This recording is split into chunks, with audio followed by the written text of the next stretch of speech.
So for this opener, I'm going to give you a fact, and that fact is the origin of the graham cracker. It was created by Sylvester Graham in the 1800s. He was a Presbyterian minister. He believed in a vegetarian diet, and also that you shouldn't have white flour or spices. And the graham cracker was his answer to that. It was very popular, people really liked it, and he got a following. And his whole belief was this graham cracker was key to fighting the scourge that was hurting all of humanity, and that was masturbation. Let me say that again. Masturbation. Beaten meat.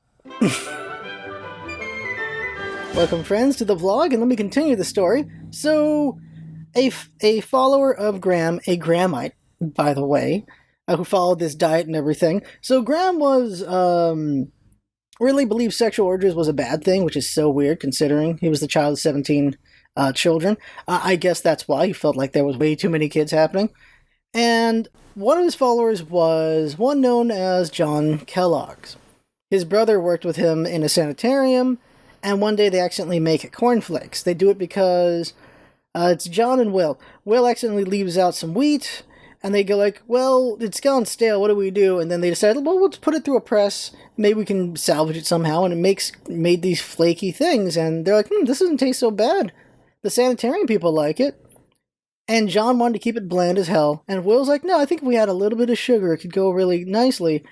And they had a disagreement over it. In the end, Will founds the Kellogg Corporation, puts a little sugar in the cornflakes, and now it's an $18 billion company. So, yeah, a little bit of sweetness really works, huh?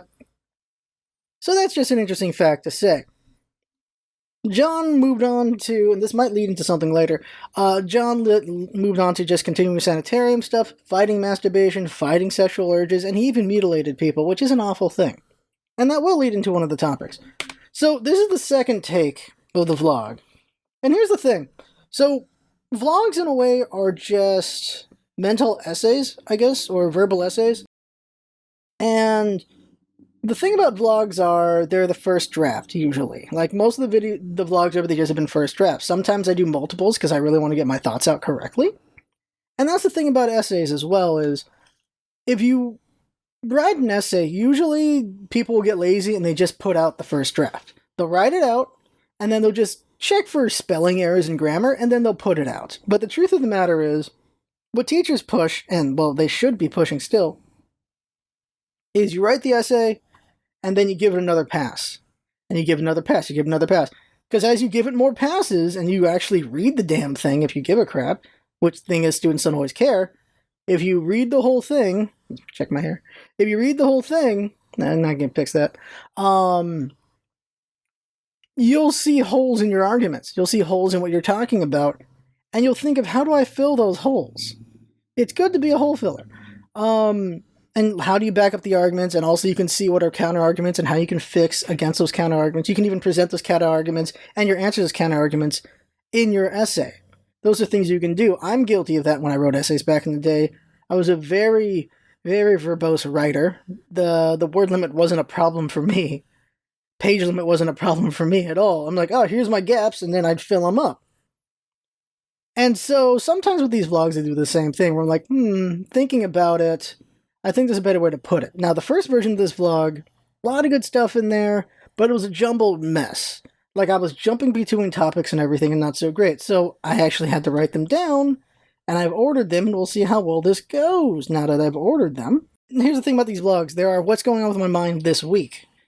And this week, I was just thinking about all these topics about varying maturity, where age doesn't really mean mature, honestly. It's just a shortcut. Truth and fact versus morals and feeling. More righteousness, self-reliance, and reliance on others versus others relying on you. So, varying maturity levels. I think we think of age as a shortcut for maturity, but it's not enough. It really isn't. There are people who can go up to, like, I don't know, 70, 80, and they're just really childish people who don't really have a good control or grasp over things. It's very unfortunate. Where you have youngins who were forced to be very adult, very mature at a young age because whatever life circumstance gave them. Maybe they lost their parents. Maybe Disney happened to them. Orphans, things like that. Like, you're forced to be more mature for whatever reason. Like, you're forced to be more responsible and to have to understand the adult world way sooner than other youths have to. It's a very unfortunate thing about life, but there's 7 billion people on this planet. There's varying levels of maturity, and some people can get to the end point of life and still be extremely childish. I was thinking about maturity because I was very immature this week. I haven't raged out in months, and then I raged this week.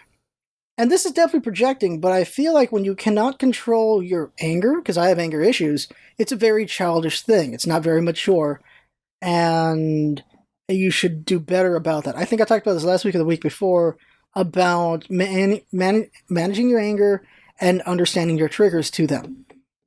And so I realized the reason why I lashed out so aggressively and was so quick to it, which is unfortunate, is I felt very wronged, but I also felt I was, well, partially because I was very wronged, but also it put me in a morally righteous position. I was in a more, because the other person wronged me badly. Well, not badly, but they wronged me and I was in a morally righteous position, and so I lashed out with a lot of hate. Well, not hate, but a lot of anger.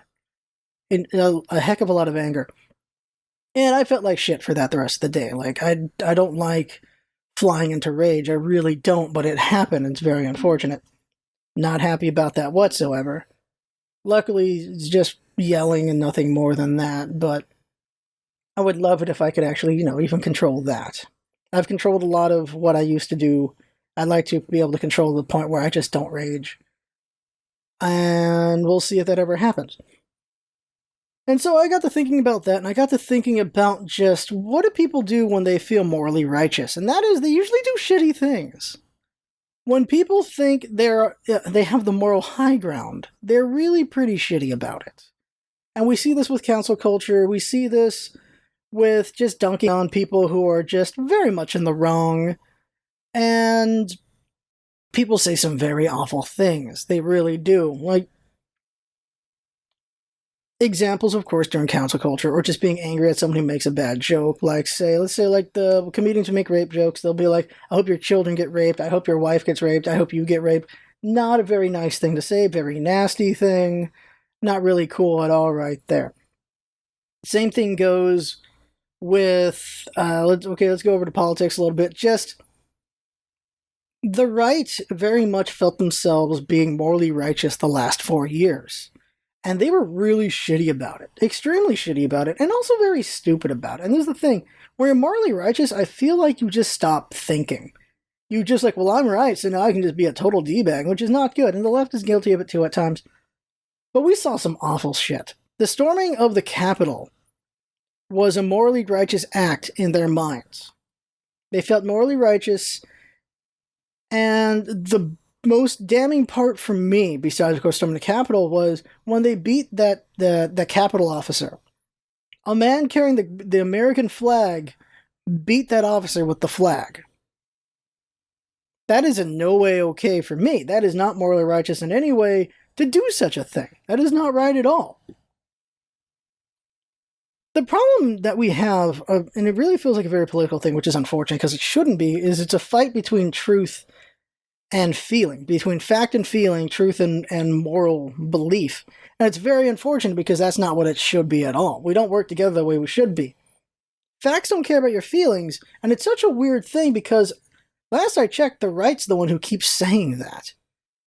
They keep saying fact doesn't care about your feelings, but they always talk about their feelings towards things, their morality towards things, which is very odd. It's extremely odd. I find it very weird and frustrating and not good in any way how they just keep seeing themselves as morally righteous. They're doing the right thing for the country, so it's okay to do all these shitty things for it. Or they're doing the right thing for their race because there is white supremacy, and they put it one-to-one that America is white supremacy, which is a very, very unfortunate thing. And morally righteous people say very stupid things as well. Let's take, for example, Mike Pompeo. He's saying multiculturalism is not an American thing at all, which is weird because his name is Pompeo. There was a time when the origin of his name, which is, Italy, Sicily, all that area, would be not considered white. but he sees himself as white now. And that is because of multiculturalism that he is seen as white now. That's because of that. So it's a very weird thing for him to do such a thing. It's a very tone-deaf thing to do, and history will remember him as a freaking idiot. That's really what it will do. The thing about being morally righteous is it doesn't mean you're right, it just means you think you're right. That's all it means. Or you think the mass, reading the room, thinks you're right. And the thing about moral righteousness is it gives you a lot of self-belief. It's either because you believe in yourself you have moral righteousness, or the moral righteousness gives you some belief in the self. And self-belief is an incredibly powerful thing. People have done amazing things, good and bad, because they believed in themselves, and got really far with that. And people believed in them because they believed in themselves. And we've seen great examples of that in the positive way and in the negative way. And here's some negative things to think about. And I'm taking it to the extreme, not to be... I'm not sure what the right word for it is, but just to point out that, yeah, these are moral, righteous things, and they were taking these awful extremes. And that is, of course, you got to bring up the Nazis. They felt themselves as morally righteous. They thought they were the right people. They thought what they were doing was right. There were plenty of soldiers who were just following orders, but there were plenty of soldiers who truly believed they were doing the right thing. And that is a horrible, horrible thing. And that's just one example. And Hitler, of course, led all that. He believed in it. And that's the power of someone who believes in themselves to that degree, to that much hatred. You can have another example. Stalin, he was on the other side of that war. We were working with a monster in World War II. An absolute monster. Stalin killed more people than Hitler did at the end of the day. That is the belief at this point. Stalin erased so many people from Russia. It is a scary thing that he did. And that's a man who totally believed in what he was doing. That is extremely awful. Very awful. And now I'll make it political. You don't think Trump doesn't believe in himself to the degree he did, and to his own lies and to his own bullshit is a very frustrating thing. The power of believing yourself can be very strong, but is also the audacity of this bitch at the same time. I'll take it to, one would argue, a greater or lesser degree, and that is religion. Religion has been used to do some very awful things many times in history, and I can give small anecdotal versions with Christians, unfortunately. You can also do the same thing with Muslims as well when it comes to 9/11. They thought they were right when they did their attacks. Same things on the attacks on France and all these other places. Christians are guilty of the same thing, but their mass murders were, of course, in the past, so we forget about them. But more anecdotally, for just smaller scale, a friend of a friend tells me about their friend, about how him and his mother would get beaten every day. And then one day they finally escaped. And the day they escaped was on the day his father was going to a Bible study, because he was a devout Christian.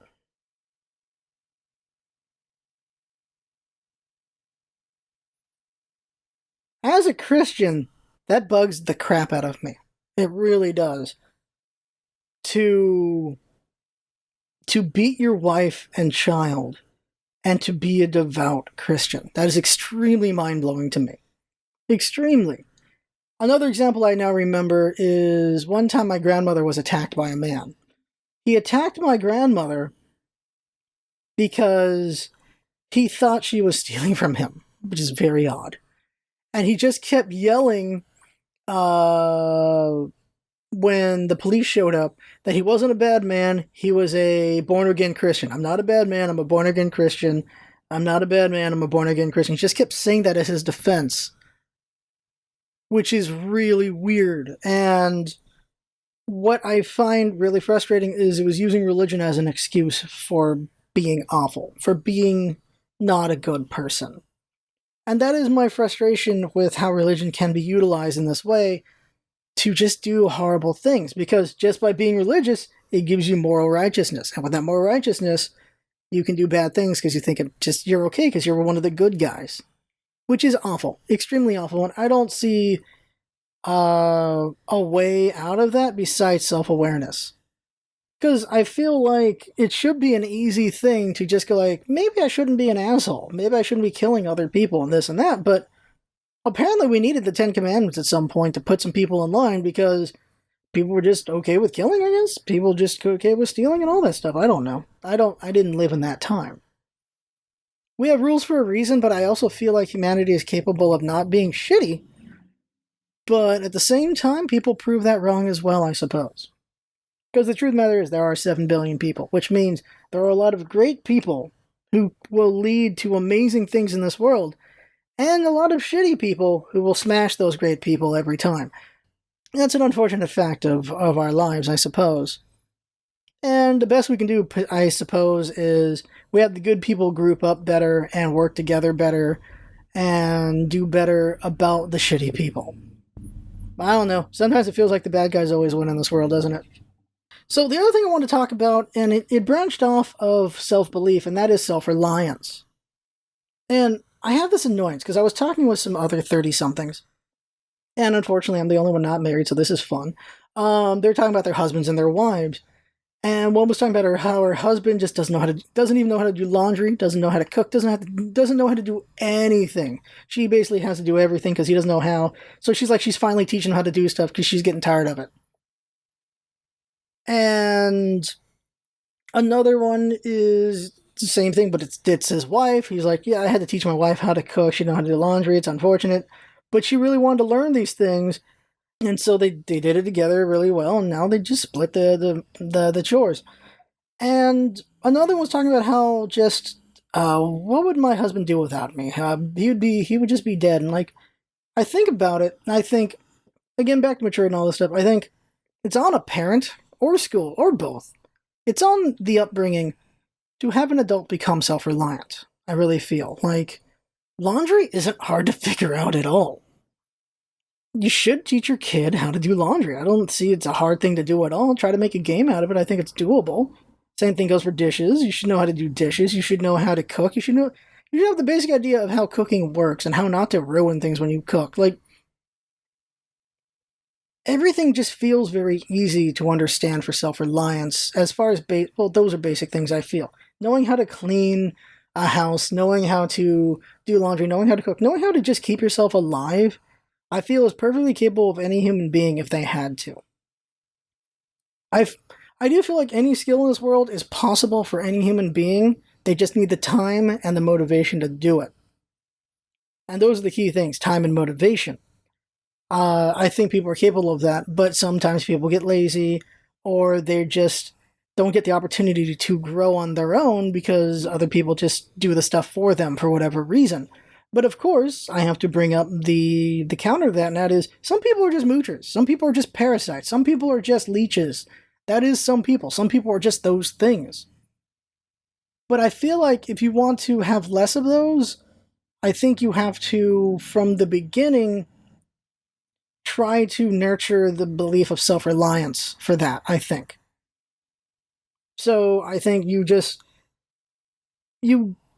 get a kid to want to do laundry or dishes. Just like you want to be an adult, you want to be more mature, and here's things you can do for that, or something in that way. And I feel like there's a contract here, and that is, if you want others to rely on you, you need to be able to rely on others. And the other version of that is, if you want to be able to rely on others, you need others to rely on you. Reliance is important, I feel, because it's part of the social contract, and it's part of just humanity itself. People work together. There's a lot someone can do as an individual, but there's a lot a community can do as well.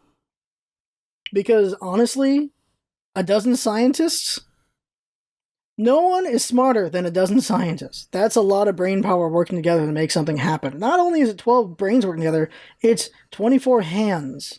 It's 24 feet moving around. It's a lot going on there. They can do a lot more than one person can. As much as want to believe in this genius type character, in which they do happen, but they're very few compared to how many just people that can be brilliant together, that's not the norm. The genius one person is not the norm. Steve Jobs wasn't Steve Jobs. He was a lot of things that this guy was just taking credit for, basically. Same thing goes for Thomas Edison. He was a smart businessman who knew how to get a team together to do the work he needed done, and he was also a very cutthroat guy.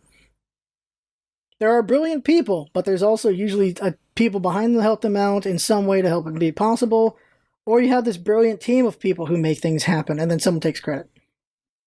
but there are always brilliant teams.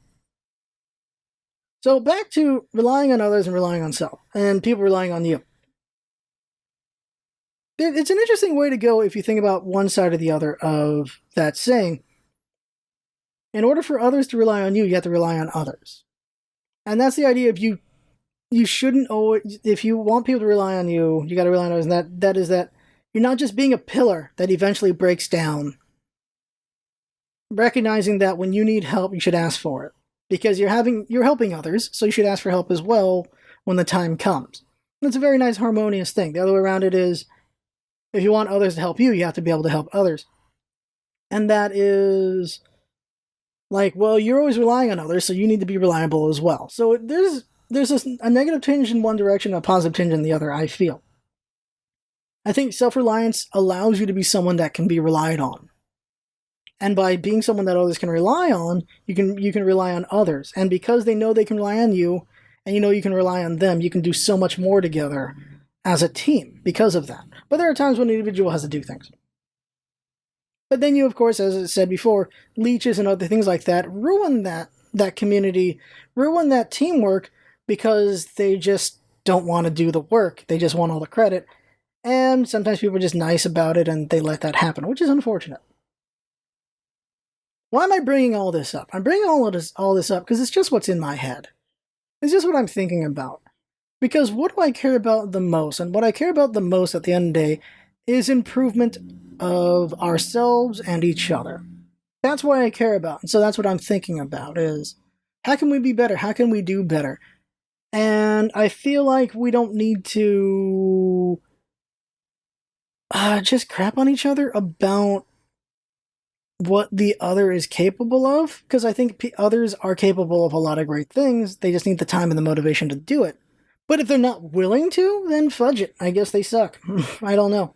Let's take it to the channel just to make it personal, just so I'm not just talking out my ass. Let's talk about what me and Jinx do with this channel. I could learn all the things Jinx does and be able to do it, but it would take hours, days, weeks for some of the things Jinx does. It'd be very difficult to do the magic Jinx is capable of doing. She's just so good at it. She's been doing it for years. I could do it, and I have to do it if she gets sick, like sick to the point she can't do anything. That is something I can do. But it would be not as good. It would take so much more time. It'd just not be as great. The quality would definitely dip for sure. You can look at the side channel LPs compared to the main channel LPs, and you can see the difference. Clear as day. And Jinx has made things that have made it easier for me to edit on the side channel as well. Like, she's made shortcuts and things like that, and like, I forget what they're called, not program, but like, just presets that make things easier for me. Jinx has done an amazing amount of work for the channel. I could do all that. It just would not be as good. It would take longer, and such. That's why we're a team. Like, we're able to make the breadth of videos we make because we're a team that can make so much. I would make so much less videos on my own. I would make so much poorer videos on my own. They'd be not as good. They definitely wouldn't be as good. I could make something really good on my own eventually, but it's not as good as what me and Jinx have made together. The counterpoint to that Jinx might put up is, well, she couldn't do... I might be just making her feel like crap because she can't do the things I do because she's never going to be in front of a camera. Jinx isn't that person. And yeah, well, yeah, that's an impasse. What's the TLDR? Or what is the end thing I'm getting across? I think I already said it basically, and that is, people are capable of great things. Or people are capable of incredible things, good and bad. And with time, they can be capable of even more things, even things they've never done before. It just won't be very good at first, but eventually, given enough time, they can get really good at it. That is the magic of humanity, is we can become really good at things. We just need to work at it. I really feel like work ethic really helps with that. Being a genius helps, sure. It lets you go leaps and bounds, but eventually even that hits a ceiling. And hard work is still necessary. And then the other one is just moral righteousness, is something I think we need to be careful about with ourselves. Which is something I feel cancel culture needs to be careful about, especially is when you feel you're morally right, people say some really shitty things, awful things, and I think when you do that, you put a stain on yourself. It's really like you're throwing black ink at someone who you think is wrong, and some of that splash back on you. And you're just darkening your soul when you do that. You darken your character. And that's the vlog. There you go. That's the vlog. So, that's it. I had fun talking. Hope you have fun watching and listening, and that's what it's all about, isn't it? Having fun. Thanks for coming by, and see you next time.